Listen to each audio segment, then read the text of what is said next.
Assalamualaikum warahmatullahi wabarakatuh. Perkenalkan, nama saya Sani dengan NIM 1904030114 dari MBS 6E. Di sini kita akan membahas pengertian dari rasio aktivitas dan rasio profitabilitas. Rasio aktivitas. Rasio aktivitas adalah rasio yang menggambarkan sejauh mana suatu perusahaan mempergunakan sumber daya yang dimiliki guna menunjang aktivitas perusahaan tersebut. Kemudian rasio profitabilitas. Kemampuan modal perusahaan untuk mendapat keuntungan. Hitungan rasio aktivitas PT Indofood dengan rumus perputaran persediaan sama dengan penjualan per persediaan dikali 1. Sebagai contohnya, perputaran persediaan pada PT Indofood tahun 2018 sama dengan 73.394.728 dibagi 11.644.156 dikali dengan 1, hasilnya sama dengan 6,30. Jadi, rasio aktivitas perputaran persediaan pada PT Indofood itu sama dengan 6,30 kali. Kemudian, rasio aktivitas perputaran aset tetap dengan rumus sama dengan penjualan dibagi aset total bersih dikali 1. Sebagai contoh perputaran aset tetap PT Indofood tahun 2018, 73.394.728 dibagi 33.272.618 dikali dengan 1. Hasilnya sama dengan 2,20.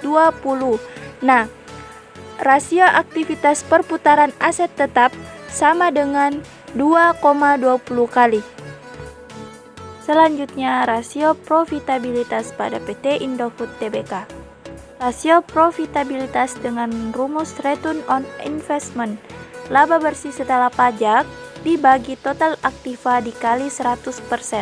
Dengan return on investment, PT Indofood Tbk pada tahun 2018 sama dengan 4.961.851 dibagi 96.537.796 dikali 100%. Dengan hasil sama dengan 5,14%. Jadi rasio profitabilitas dengan rumus return on investment sama dengan 5,14%. Kemudian rasio solvabilitas dengan rumus return on equity sama dengan laba bersih setelah pajak dibagi ekuitas pemegang saham dikali 100%.